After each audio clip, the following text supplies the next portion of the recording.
प्यारे साथियों, आज हम आपके लिए बहुत ही धमाकेदार श्रृंखला स्टार्ट कर रहे हैं। जो साइंस की श्रृंखला, साइंस मैं जानता हूँ इसमें कुछ बड़े-बड़े नाम रहते हैं, तो बच्चों को याद करने में बहुत ही समस्या होती है।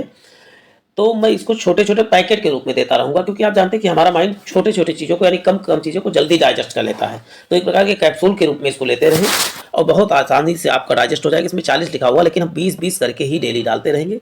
लगभग 1000 क्वेश्चन हैं, 20-20 करके मैं 15-20 दिनों में 20, 40 या 60 करके ऐसे करके मैं इसको कंप्लीट करा दूंगा। तो वीडियो को लास्ट तक जरूर देखें, तभी इसका फायदा आपको मिलता रहेगा। आप देखेंगे कितना इंटरेस्टिंग फैक्ट है जो बार बार क्वेश्चन में बार बार सभी कॉम्पिटिटिव एग्जाम में पूछे जाते हैं। तो चलते हैं, आज का सेशन प्रारंभ करते हैं। आज के सेशन का बहुत ही अच्छा क्वेश्चन है, देखते हैं। सबसे बड़ी आंखें किस स्तनधारी की होती हैं? तब सबसे बड़ी आंखें किस स्तनधारी की होती है? तो आप बताएंगे हिरण की होती हैं, हिरण यानी डियर की। चलते हैं, आज कार्बन डाइऑक्साइड CO2 के उत्सर्जन में सर्वाधिक योगदान किस देश का है? तो आप बताएंगे संयुक्त राज्य अमेरिका यानी यूएसए है, यूएसए के बारे में। कार्बन डाइऑक्साइड का वायुमंडल में मात्रा कितना है? तो आप बताएंगे 0.03% है। जबकि नाइट्रोजन सबसे अधिक, नाइट्रोजन का मात्रा सर्वाधिक कहाँ पर पाया जाता है? तो आप बताएंगे नाइट्रोजन 78% वायुमंडल में पाया जाता है। क्या ऑक्सीजन कितना परसेंट पाया जाता है? तो 21% पाया जाता है। चलते हैं नेक्स्ट देख लेते हैं। निम्नलिखित में से किस उद्योग में अभ्रक कच्चे माल के रूप में प्रयुक्त होता है? तो आप बताएंगे विद्युत। अभ्रक क्या है? तो एक खनिज है। विद्युत प्रेस का आविष्कार किसने किया था? तो हेनरी सीले ने। जबकि ऑक्सीजन का आविष्कार यानी O2 का आविष्कार किसने किया था? तो सीले और प्रिस्टले ने किया था। सीले और प्रिस्टले। ऑक्सीजन आग लगाने में सहायक है, जबकि कार्बन डाइऑक्साइड क्या है? आग बुझाने में। देखिए, ऑक्सीजन जीवनदायिनी है, लेकिन आग लगाने में भी सहायक ही है, यानी आग भी लगाती है। जो चीज़ अच्छी होती है कहीं ना कहीं कभी नुकसान भी करती है। यदि ऑक्सीजन ना हो तो आग लग ही नहीं सकता। चलते हैं नेक्स्ट देख लेते हैं। प्रेशर कुकर में खाना जल्दी क्यों पक जाता है? क्योंकि प्रेशर कुकर में क्या होता है? दाब अधिक होता है। दाब बढ़ाने पर जल का क्वथनांक क्या होता है? बढ़ जाता है। जल का क्वथनांक बढ़ जाता है दाब बढ़ाने पर। प्रत्येक क्रिया के बराबर विपरीत प्रक्रिया न्यूटन के किस नियम पर आधारित है? तो बताएंगे तीसरे। न्यूटन के कितने नियम है? तो आप बताएंगे 3। प्रथम नियम, द्वितीय नियम और तृतीय नियम। न्यूटन का गति का नियम किस पुस्तक में लिखा गया है? तो आप बताएंगे प्रिंसिपिया पुस्तक में लिखा गया है। प्रथम नियम को क्या बोलते हैं? जड़त्व का नियम। द्वितीय नियम को क्या बोलते हैं? संवेग का नियम। और तृतीय नियम को क्या बोलते हैं? तो क्रिया प्रतिक्रिया का या संवेग संरक्षण का नियम। पा से प्रथम, पा से परिभाषा। बल का परिभाषा किससे प्राप्त होता है? तो आप बताएंगे न्यूटन के प्रथम नियम से। जबकि बल का सूत्र क्या किस नियम से प्राप्त होता है? तो बताएंगे द्वितीय नियम। सूत्र में अक्षर कितने हैं? 2 और द्वितीय नियम 2। द्वितीय और 2 आप याद कर सकते हैं। और उसका सूत्र क्या होता है? फादर बराबर माँ, यानी F बराबर M में। तो आप फादर और मदर दोनों हमारे लिए बराबर होते हैं, तो F बराबर M में आप याद कर सकते हैं। आप फिर तांबा या कॉपर का शत्रु कौन सा तत्व है? तो आप बताएंगे गंधक। गंधक को और किस नाम से जाना था? सल्फर। सल्फर के बारे में और एक 7 से सल्फर, 7 से 16। इसका प्रमाण क्रमांक सल्फर का कितना होता है? तो आप बताएंगे 16 प्रमाण क्रमांक होता है। रबड़ को कठोर किसके द्वारा बनाया जाता है? तो सल्फर मिलाकर रबड़ को गर्म करने की प्रक्रिया क्या कहलाती है? तो बताएंगे वल्कनाइजेशन कहलाती है। वल्कनाइजेशन। लोहे पर जंग लगने से बचाने के लिए किसकी परत चढ़ाई जाती है? तो आपको बताएंगे जस्ते की परत चढ़ाई जाती है। जस्ते की चढ़ाने की प्रक्रिया क्या बोलते हैं? गल्वनाइजेशन कहा जाता है। आप इस चीज को ध्यान से सुनते रहें, आपको बहुत फायदा मिलेगा। रेडियो एक्टिवता की खोज किसने किया? तो रेडियो एक्टिवता की खोज आप बताएंगे हेनरी बैकरल ने। या रेडियो धर्मिता रहेगा तभी आप। रेडियो धर्मिता को किससे मापा जाता है? तो आप बताएंगे गीगर मूलर काउंटर से। इसकी इकाई क्या है? तो इसकी इकाई क्यूरी है। इसकी इकाई क्या है? तो इसकी इकाई क्यूरी है। अच्छा, एक बहुत जबरदस्त क्वेश्चन है कि 2 समतल दर्पण एक दूसरे को 60 अंश के कोण पर झुके हैं, इनके बीच रखी गेंद के कितने प्रतिबिंब बनेंगे? ज्ञात करने बहुत ही आसान तरीका है। 360 अपान थीटा। थीटा इसमें कितना दिया है?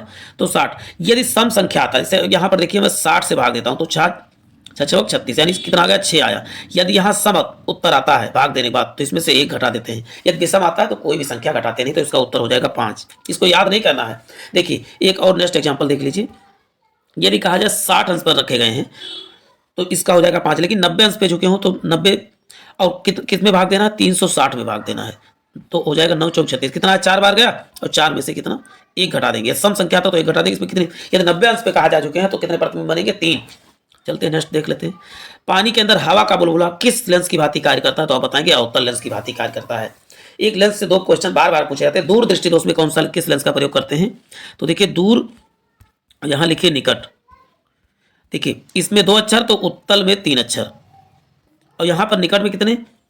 3 अक्षर, तो अवतल में भी 3 अक्षर। देखिए दूर दृष्टि दोष, दूर छोटा तो इसका लेंस भी छोटा, निकट बड़ा तो इसका लेंस का अक्षर भी बड़ा। जिसमें देखिए इसमें 2 अक्षर, इसमें 3 अक्षर, इसमें 3 अक्षर, इसमें 4 अक्षर। तो इससे आप को रिलेट करके आप आराम से याद कर सकते हैं।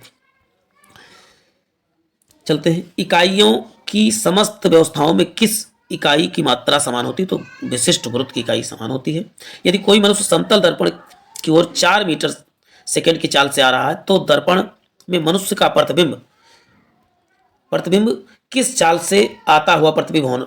आपको बता दूं, वास्तविक चाल से 2 गुना चाल हो जाता है। प्रतिबिंब की चाल कितनी होती है? वास्तविक चाल से 2 गुना चाल होती है। प्रतिबिंब जो बनता है इसको आता है 2 गुना आता है। यहाँ पर 8 होता तो यहाँ 16 मीटर पर सेकंड चाल हो जाती है।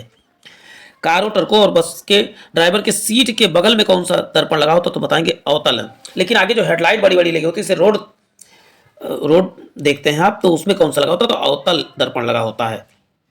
चलते हैं। ऐसे तत्व जिसमें धातु और धातु दोनों के गुण पाए जाते हैं वो क्या कहलाते हैं? उपधातु या मेटलॉइड कहलाते हैं। धातु के बारे में एक कॉन्सेप्ट, एक 2 क्वेश्चन बहुत पूछा जाता है। एक होता तरल धातु और एक तरल अधातु। तरल धातु कौन सी है? तो आप जानिए, धातु शब्द 2 अक्षर का है तो पारा भी 2 ही अक्षर का है। तो तरल धातु कौन सा है? तो आप बताएंगे पारा। और तरल अधातु में कितने अक्षर है? 3। तो इसका क्या हो जाएगा? ब्रोमीन। और ब्रोमीन में भी अक्षर सामान्यतः आप 3 ही दिख रहे हैं, भले रात दिख रहा है लेकिन आप 3 इसको कंसीडर करें। धातु। चलते हैं, नेक्स्ट देख लेते हैं।